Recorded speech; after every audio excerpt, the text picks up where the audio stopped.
हरे कृष्णा। हम श्रीमद् भगवद गीता के 11वें अध्याय विराट रूप इसके श्लोक संख्या 40 से 42 तक पढ़ने का प्रयास करेंगे।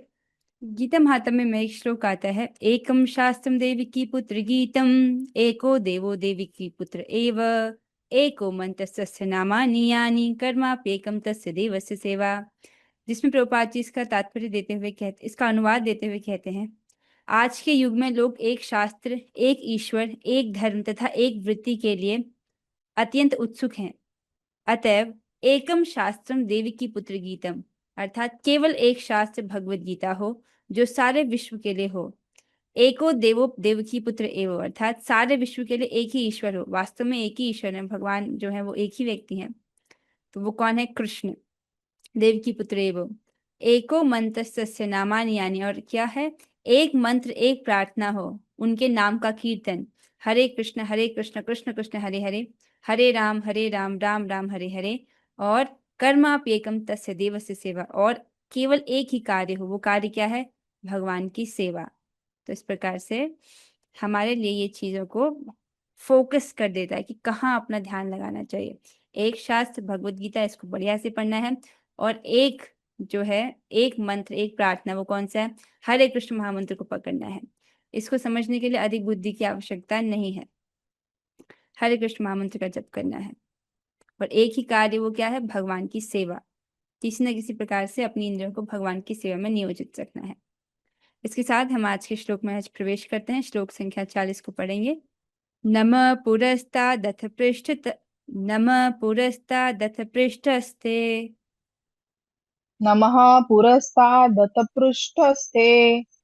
नमोऽस्तु ते सर्वत एव सर्व नमोऽस्तु ते सर्वत एव सर्व। अनन्तवीर्यामतिविक्रमस्त्वम् अनन्तवीर्यामितविक्रमस्त्वम्। सर्वं समाप्नोषि ततोऽसि सर्वः। सर्वं समाप्नोषि तत्तोऽसि सर्वः। ऐसा लग रहा है मुझे मानो यहाँ पर एक अक्षर मिसिंग हो।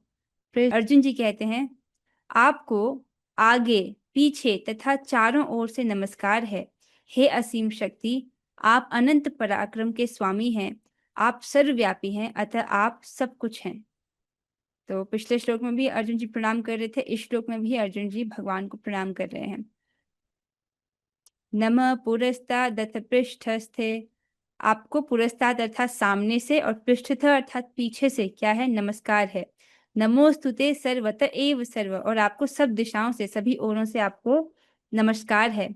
अनंत वीर्यम अति विक्रमस्त्वम, आप अनंत वीर्य अर्थात असीमित, असीम पौरुष, और अति विक्रमस्य अर्थात आप में असीम बल है। सर्वम समाप्नोषि ततोऽसि सर्व, और आप में ही सब कुछ है, और आप ही के द्वारा ये जगत जो है आच्छादित है। मतलब आप सर्वव्यापी हैं और आप ही सब कुछ हैं। इस प्रकार से हाँ, ये राधा रेणुका माता जी बता रही कि पृष्ठ तस्ते है, वही मैं कहूँ, एक अक्षर मिसिंग आ रहा था गाने में, वो ठीक से नहीं आ रहा था, वो त मिसिंग है। अच्छा, वो आपने ढूंढ लिया। नमः पुरस्ताद पृष्ठ तस्ते, अब आ रहा है त। ठीक है, ठीक है, तो वो सही था। हम्म चलो, तो यहाँ पे ये करेक्ट करके लेना होगा, यहाँ पे एक त भी है।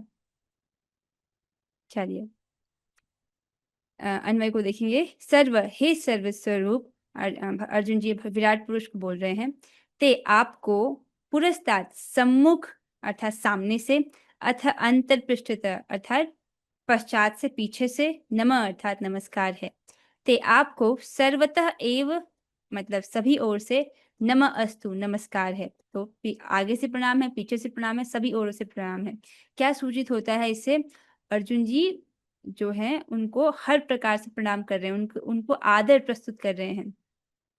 अनंत वीर्य, भगवान कैसे हैं? अनंत शक्ति संपन्न है। अति अति विक्रमः अर्थात असीम पराक्रमी है भगवान। तुम, आप, सर्वम अर्थात संपूर्ण जगत को, समाप्नोषि व्याप्त किए हुए हैं। पिछले श्लोक में पढ़ा था कि कैसे भगवान सब कुछ व्याप्त किए हुए हैं, वो सर्वव्यापी हैं। तथा इस कारण से तुम अर्थात आप, सर्व अस्मि सर्वस्वरूप हो। तो आप सर्वव्यापी हैं और आप ही सर्वस्वरूप हो, आप ही सब कुछ हो। इसको समझने के लिए स्वर्ण के आभूषणों का उदाहरण दिया गया था कि स्वर्ण के विभिन्न प्रकार के आभूषणों में विविधता है, ठीक है, लेकिन फिर भी सभी आभूषणों में सोना व्याप्त है। उसी प्रकार से सारी वस्तुएं दिख रही हैं, ये सब कुछ जो है भगवान की शक्ति पर ही आश्रित है, भगवान की शक्ति पर ही टिकी हुई है, इसलिए भगवान सर्वव्यापी है। आइए भी इसकी तरफ चलेंगे तात्पर्य की ओर। अनुवाद और तात्पर्य। कृष्ण कृपा मूर्ति श्री श्रीमद एसी भक्ति वेदांत स्वामी प्रभुपाद द्वारा। प्रभुपाद जी बता रहे हैं, कृष्ण के प्रेम से अभिभूत उनका मित्र अर्जुन सभी दिशाओं से उनको नमस्कार कर रहा है। वह स्वीकार करता है कि कृष्ण समस्त बल तथा पराक्रम के स्वामी हैं। अति विक्रमस्तम। तो भगवान सभी समस्त बल, जानते हो भगवान के षड ऐश्वर्यों में से एक ऐश्वर्य क्या है कि उनमें सारा बल है। तो वो स्वीकार कर रहे हैं कि भगवान समस्त बल और पराक्रम के स्वामी हैं और युद्ध भूमि में एकत्र समस्त योद्धाओं से कहीं अधिक श्रेष्ठ हैं। आप समझ रहे हैं, जब तक किसी को भगवान श्री कृष्ण की महिमा ना पता हो तो वो देख रहा है कि कुरुक्षेत्र के युद्ध में कृष्ण भी हैं, बाकी सब योद्धा भी हैं, तो मान हो सकता है कोई उनको क्षत्रिय राजकुमार की तरह से देखे, लेकिन अर्जुन जी ये देख पा रहे हैं कि यहाँ पर उपस्थित जो भी जितने भी राजकुमार हैं, जितने भी योद्धागण हैं, भगवान उनसे कहीं अधिक श्रेष्ठ हैं, इसको वो देख पा रहे हैं। इसलिए वो उनको कह रहे हैं कि अति विक्रमस्वम, मतलब आप असीमित पराक्रम के स्वामी हैं, असीमित बल के स्वामी हैं। विष्णु पुराण में भी ये कहा गया, 1:9-59 में कहा गया है, योयम तवा गतो देव समीपम देवता गणः स त्वमेव जगत सृष्टा यतः सर्वगतो भवान। अर्थात आपके समक्ष जो भी आता है, चाहे वह देवता ही क्यों न हो, हे भगवान वह आपके द्वारा ही उत्पन्न है। तो पिछले श्लोकों से लिंक कीजिए इस चीज को। आपने क्या पढ़ा था, अर्जुन जी भगवान को कहते हैं कि आप आदि ब्रह्मा हो और आप प्रपितामह हो। तो ब्रह्मांड में सबसे पहले ब्रह्मा जी आते हैं, इस ब्रह्मांड में कमल से जो उत्पन्न होते हैं, वो कमल भगवान की नाभि से उत्पन्न होता है, गर्भोदक्षाय विष्णु जी के। तो भगवान इस प्रकार से प्रपितामह हुए क्योंकि वो ब्रह्मा जी के भी पिता हैं, ठीक है। ब्रह्मा जी से फिर आगे अन्य देवता आते हैं। तो जब ब्रह्मा जी भगवान से उत्पन्न हुए हैं तो बाकी सब जो देवता हैं वो तो उनसे बाद में आए ना। तो यही कह रहे हैं कि आपके समक्ष जो भी आता है, चाहे वो देवता क्यों ना हो, हे भगवान वह आपके द्वारा ही उत्पन्न है। अर्थात भगवान से ब्रह्मा जी उत्पन्न हुए, ब्रह्मा जी से फिर आगे सब देवता जो है वो उत्पन्न हुए, उनसे उनसे आगे जब प्रजापति हैं वो सब उत्पन्न होते हैं, फिर बाकी सब देवता आते हैं। तो ये समझ आ रहा है कि चाहे देवता ही क्यों ना हो, सब आपके द्वारा ही, सब भगवान के द्वारा ही उत्पन्न है। तो अर्थात ये क्यों बताया जा रहा है कि भगवान इनसे कहीं अधिक श्रेष्ठ है, ये बोलने के लिए। अगले श्लोक पर बढ़ेंगे, श्लोक संख्या 41 और 42। क्या समझ आ रहा है हमको इससे कि हमको भगवान को प्रणाम करना चाहिए। मेरे अर्चा विग्रह भी हैं इसी रूम में। हाँ, तो हम अगले श्लोक पर बढ़ेंगे, श्लोक संख्या 41 और 42। बहुत सुंदर श्लोक है, इसकी बहुत सुंदर गायन शैली है, तो इस वाले श्लोक को हम गाएंगे। तो रेणुका माता जी आपसे शुरू करेंगे। आशा है कि आप लोगों ने इस श्लोक को गाने का अभ्यास किया होगा, हमने इसको ग्रुप में पोस्ट किया था। सखेति मत्वा प्रसभं यदुक्तम् सखेति मत्वा प्रसभं यदुक्तम् हे कृष्ण हे यादव हे सखेति हे कृष्ण हे यादव हे सखेति अजानता महिमानं तवेदम् अजानता महिमानं तवेदम् मया प्रमादात् प्रणयेन वापि मया प्रमादात् प्रणयेन वापि यच्चावहासार्थमसत्कृतोऽसि यच्चावहासार्थमसत्कृतोऽसि विहारशय्यासनभोजनेषु विहारशय्यासनभोजनेषु एकोऽथवाप्यच्युत तत्समक्षम् एकोऽथवाप्यच्युत तत्समक्षम् तत्क्षामये त्वामहमप्रमेयम्। तत्क्षामये त्वामहमप्रमेयम्। बहुत सुंदर। एक और पग से लेंगे हम। महेश पंडित प्रभु जी, आप गा पाएंगे? आप कोशिश यस मैम। कीजिएगा। सखेति मत्वा प्रसभं यदुक्तम्, सखेति मत्वां प्रसभं यदुक्तम्। हे कृष्ण हे यादव हे सखेति, हे कृष्ण हे यादव हे सखेति। अजानता महिमानं तवेदं, अजानता मयि मानं तवेदम्। मया प्रमादात् प्रणयेन वापि, मया प्रमादात् प्रणयेन वापि। यच्चावहासार्थमसत्कृतोऽसि, यच्छापहासार्थमसत्कृतोऽसि। विहारशय्यासनभोजनेषु, विहारशय्यासनभोजनेषु। एकोऽथवाप्यच्युत तत्समक्षम्, एको तवाप्याच्युत तत्समक्षम्। तत्क्षामये त्वामहमप्रमेयम्। तत्क्षामये त्वामः प्रमेयम्। तत्क्षामये त्वाम् अहमप्रमेयम्। तत्क्षामये त्वामहं प्रमेयम्। अर्जुन जी इन श्लोकों में भगवान से क्षमा याचना कर रहे हैं। क्या कह रहे हैं वे कहते हैं, आपको अपना मित्र मानते हुए मैंने हठ पूर्वक आपको हे कृष्ण, हे यादव, हे सखा जैसे संबोधनों से पुकारा है, क्योंकि मैं आपकी महिमा को नहीं जानता था। तो वो कह रहे कि मैंने आपको हे कृष्ण, हे यादव, हे सखा ऐसे संबोधनों से पुकारा था, जो कि आपके प्रति अनादर पूर्वक है। मुझे और आदर से आपका नाम लेना चाहिए था। तो इसलिए कह रहे हैं, मैं आपकी महिमा को नहीं जानता था। मैंने मूर्खतावश या प्रेमवश जो भी किया है, कृपया उसके लिए मुझे क्षमा कर दें। तो यहाँ पर भगवान को अपने समक्ष देख करके इस प्रकार से उनसे अर्जुन जी क्षमा याचना कर रहे हैं कि मैंने मूर्खतावश या प्रेमवश जो भी किया है, उसके लिए कृपा करके आप मुझे क्षमा कर दीजिए। यही नहीं, मैंने कई बार आराम करते समय, एक साथ लेते हुए तथा साथ साथ खाना खाते हुए या बैठे हुए, कभी अकेले तो कभी अनेक मित्रों के समक्ष आपका अनादर किया है। हे अच्युत, मेरे इन समस्त अपराधों को क्षमा करें। तो कहते हैं, इससे ये प्रतीत होता है, हमको ये ज्ञात हो रहा है कि अर्जुन जी और भगवान श्री कृष्ण बड़े घनिष्ठ मित्र थे, और वो साथ में भोजन करते थे, साथ में खाते थे, यहाँ तक कि साथ में सोते भी थे, साथ में बैठते थे, साथ में विहार कर मतलब उनके साथ जो है वार्तालाप तो करते ही थे। तो वो कह रहे हैं कि इन सब के बीच दौरान यदि मुझसे जो आपका अनादर हो गया है, कभी अकेले में या मित्रों के समक्ष में आपका अनादर मुझे मुझसे हो गया है, उस सब के लिए आप मुझे क्षमा कीजिए। यहाँ पर वे अर्जुन जी भगवान को अच्युत कहकर संबोधित कर रहे हैं। अच्युत अर्थात जो अपने भक्तों पर कृपा करने से कभी चूकते नहीं। ये दो अर्थ हैं। एक तो भगवान अपने अपने गुणों से कभी च्युत नहीं होते हैं, और दूसरा वो अपने भक्तों पर कृपा करने से कभी च्युत नहीं होते, कभी चूकते नहीं।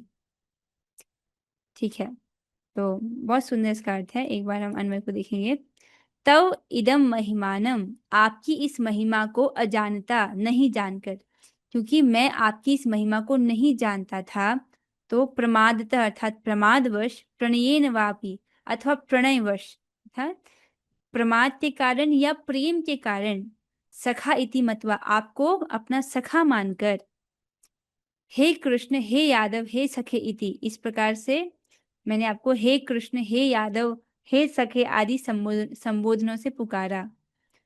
प्रसभम मया उक्तम, मेरे द्वारा कहा गया। हे अच्युत, तो इसमें आप सोचेंगे हे कृष्ण, हे यादव, हे सखे, इसमें कहने में गलती क्या है? तो अभी अर्जुन जी भगवान के विराट रूप को दर्शन कर रहे हैं, तो वो समझ रहे हैं कि भगवान तो असीमित शक्तियों से युक्त हैं, असीमित पराक्रम से युक्त हैं। वैसे तो उनको पता था कि कृष्ण भगवान है, लेकिन इस वक्त वो भगवान के इस रूप को देख रहे हैं जो सर्वव्यापी है। तो उनको भगवान की महिमा समझ आ रही है, उनका असीम पराक्रम समझ आ रहा है, तो वो सोच रहे हैं कि मुझे कृष्ण नहीं बोलना चाहिए था, मुझे उनको श्री कृष्ण बोलना चाहिए था और आदर से। यादव नहीं बोलना चाहिए था, यादव श्रेष्ठ बोलना चाहिए था। तो वो सोच रहे हैं कि मैंने इन संबोधनों से इनको पुकारा, पर ये तो इनका अनादर करना हुआ, मुझे इनके साथ और आदरणीय तरीके से बर्ताव करना चाहिए था। ऐसा वो इस वक़्त महसूस कर रहे हैं। और फिर कहते हैं, मेरे द्वारा कहा गया, हे अच्युत, भगवान को संबोधित करते हैं, हे अच्युत, विहार शय्या आसन भोजनेषु, विहार के समय, शयन के समय, आसन जब हम साथ बैठे रहते हैं, भोजन इत्यादि के समय, एकः या निर्जन में, मतलब जब आप और मैं कृष्ण और भगवान श्री कृष्ण और अर्जुन जी जब अकेले होते हैं, अथवा तत्समक्षम, अथवा अन्यान्य बंधुओं के समक्ष, जब वो अनेक मित्रों के साथ में होते हैं, तब अवहासार्थम, परिहास के लिए, उन्होंने कुछ हंसी मजाक किया होगा भगवान के साथ, चाहे वो भगवान के साथ जब अकेले थे या अनेक मित्रों के साथ में भगवान के साथ कुछ हास परिहास किया होगा, उसकी बात कर रहे हैं। तत्, उन सब के लिए, यहाँ पर थे, असत्कृत असि, असम्मानित हुए हैं, तथा उन सब के लिए अहम मैं, त्वाम आपसे अप्रमेयम, अपरिसीम क्षमा याचना करता हूँ। तो निर्जन में जो आपके साथ हास परिहास किया या अन्य मित्रों के समक्ष जो आपके साथ परिहास किया, आपका अनादर किया, उसके लिए मैं क्षमा चाहता हूँ। कैसी क्षमा चाहते हैं? अपरिसीम क्षमा की याचना करता हूँ। इस प्रकार से अर्जुन जी इन श्लोकों में भगवान से क्षमा याचना कर रहे हैं। एक बार श्लोक देखेंगे। सखेति मत्वा, आपको अपना सखा मान करके, प्रसभम यदुक्तम, ये मेरे द्वारा कहा गया, प्रसभम अर्थात हठ पूर्वक मेरे द्वारा क्या कहा गया, क्या क्या कहा गया? हे कृष्ण, हे यादव, हे सखेति, इस प्रकार से कहा गया। तो वो समझ रहे हैं कि ऐसे भगवान को कहना उनका अनादर है। अजानता महिमानम तवेदम, आपकी जो महिमा है उसको ना जानते हुए, उसको ना जानकर, मया प्रमादात प्रणयेन वापि, मुझसे ये प्रमादवश हुआ है या प्रणयेन या प्रेमवश मैंने जो व्यवहार आपके साथ किया है। कैसा व्यवहार? यच्चावहासार्थम सत्कृतोसि विहार शय्यासन भोजनेषु, ये इसका क्या अर्थ दिया गया है? यच्चा, विहार शय्या आसन और भोजन के समक्ष पर, अवसाहार्थम अर्थात परिहास के लिए। हाँ, तो परिहास के लिए विहार के समय, शय्या के समय, आसन पर या भोजन, साथ में भोजन करते हुए जो मैंने आपके साथ हास परिहास किया है, एकोत्थवाप्यच्युत तत्समक्षम, कभी अकेले में जब आप और मैं अकेले होते थे, या तत्समक्षम अर्थात जब मित्रगणों के समक्ष में जो आपका अनादर मेरे द्वारा हुआ है, तत्क्षामये त्वाम अहम अप्रमेयम, उसके लिए मैं आपसे अपरिसीम क्षमा की याचना करता हूँ।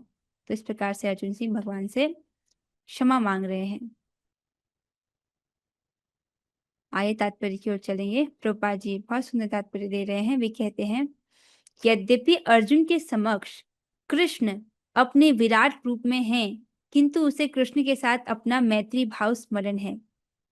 देख रहे हैं, अर्जुन जी भगवान के विराट रूप को देख रहे हैं अपने समक्ष, और कैसा रूप था भगवान का? बड़ा ही उग्र रूप था, विकराल रूप था।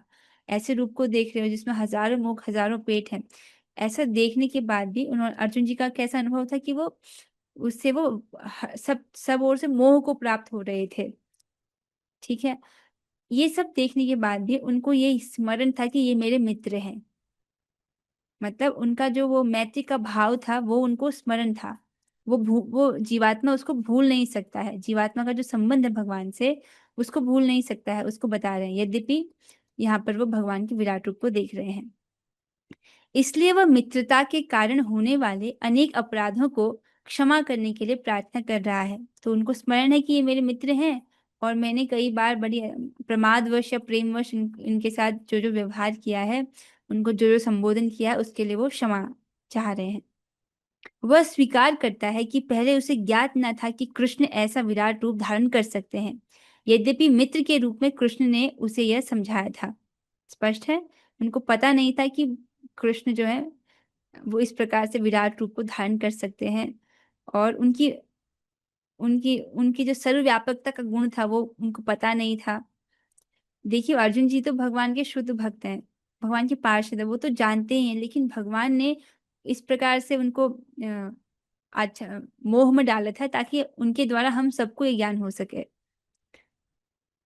तो यहाँ पर अर्जुन जी जो है उनको वो स्वीकार करते हैं कि उनको पहले भगवान का ऐसा विराट रूप ज्ञात न था, और अर्जुन को यह भी पता नहीं था कि उसने कितनी बार हे मेरे मित्र, हे कृष्ण, हे यादव जैसे संबोधनों के द्वारा उनका अनादर किया है और उनकी महिमा स्वीकार नहीं की। तो जब मित्र के साथ व्यवहार करते हैं तो मित्र को तो हम अपने समान का ही समझते हैं ना। मित्र को हम अपने से बड़ा थोड़ी समझते हैं, और वो भी इतना बड़ा जैसे भगवान। तो अपने उनको सखा कहना, मित्र कहना, वो तो अर्जुन जी उनको अपने बराबर समझ रहे होंगे तभी तो बोल रहे हैं। इसका मतलब वो अभी समझ पा रहे हैं कि मैंने इनका बहुत बड़ा अनादर किया है। इनको मुझे हे कृष्ण नहीं, हे श्री कृष्ण बोलना चाहिए था, और आदर के साथ बोलना चाहिए था। यादव नहीं, यादव श्रेष्ठ कहना चाहिए था, ऐसा वो सोच रहे हैं। और इस प्रकार से मैंने उनको अपना सखा कहा, तो अपने बराबर अपने तुल्य उनको समझा। इस प्रकार से उनकी महिमा को स्वीकार नहीं किया, इसीलिए क्षमा याचना कर रहे हैं। किंतु कृष्ण इतने कृपालु हैं कि इतने ऐश्वर्य मंडित होने पर भी अर्जुन से मित्र की भूमिका निभाते रहे। हाँ, बहुत सुंदर है कि भगवान का असीमित ऐश्वर्य है, ठीक है, फिर भी भगवान जो है अर्जुन जी के मित्र की भूमिका निभाते हैं। अब समझ आ रहा है ये बात कि भगवान सारथी के रूप में जो प्रयुक्त होते हैं, तो आचार्य जन उसको इतना बल देकर क्यों बोलते हैं। देखिए, जब मैं भगवत गीता को शुरुआत में पढ़ रही थी, तो आचार्य जन बार बार ये बल देते हैं, इसको जोर देकर कहते हैं कि भगवान श्री कृष्ण स्वयं सारथी का पद हाँकते हैं अपने मित्र के लिए, ठीक है। तो मुझे ये बात समझ नहीं आती थी कि इसमें कौन सी बड़ी बात है। अपने मित्र के लिए ड्राइवर बन जाना वो तो सामान्य ही है ना। हम तो अपने मित्र से प्रेम करते हैं, अपने मित्र का गाड़ी हाँकने में कोई लज्जा की बात नहीं है, वो तो कर सकते हैं, है ना। मुझे ऐसा लगता था, पर आचार्य जी इसको बार बार बल देकर कहते थे। अब उसको 11वें अध्याय में अब मैं कुछ कुछ किंचित समझ पा रही हूँ, क्योंकि अभी देखिए जो विराट पुरुष जैसा हम देख रहे हैं, कानों के माध्यम से श्रवण करने का प्रयास करते हैं, यही विराट पुरुष अभी कुछ देर में युद्ध शुरू होगा तो अर्जुन के सारथी बन जाएंगे। और मेरे शिक्षा गुरु ऐसे समझाते हैं कि जब सारथी चल रहा है और उसमें जो रथी है वो रथी के इशारों पर चलता है, और रथी इशारा कैसे करता है, अपने पैर के अंगूठे से अपने सारथी के पीठ में वो अ, अंगूठे से संचालित करता है कि लेफ्ट मुड़ना है या राइट मुड़ना है, इस प्रकार से। आप समझ रहे हैं। तो ये ही व्यक्ति जो भी विराट रूप दिखा रहे हैं, अपना ऐसा असीमित रूप दिखा रहे हैं, वही कुछ समय बाद सारथी बनने वाले हैं भगवान अर्जुन के लिए। तो कितनी बड़ी बात है कि नहीं। मैं इसको किंचित अब समझ पा रही हूँ। तो यहाँ पर बोल रहे हैं, किंतु कृष्ण इतने कृपालु हैं कि इतने ऐश्वर्य मंडित होने पर भी अर्जुन से मित्र की भूमिका निभाते रहे। ऐसा होता है भक्त तथा भगवान के बीच दिव्य प्रेम का आदान प्रदान। तो ये बहुत मधुर संबंध है अर्जुन जी और भगवान के बीच में, उनके दिव्य प्रेम का, दिव्य सख्य भाव का। कितनी सुंदर है ना अर्जुन जी और भगवान श्री कृष्ण में मित्रता, है ना। कितना कितना मधुर, कितना मधुर है। तो जीव तथा कृष्ण का संबंध शाश्वत रूप से स्थिर है, इसे भुलाया नहीं जा सकता, जैसा कि हम अर्जुन के आचरण में देखते हैं। यद्यपि अर्जुन विराट रूप का ऐश्वर्य देख चुका है, किंतु वह कृष्ण के साथ अपनी मैत्री नहीं भूल सकता। तो इससे ये स्पष्ट हो रहा है कि हमारा जो भगवान के साथ संबंध है वो तो शाश्वत रहता है, वो बदलता नहीं है।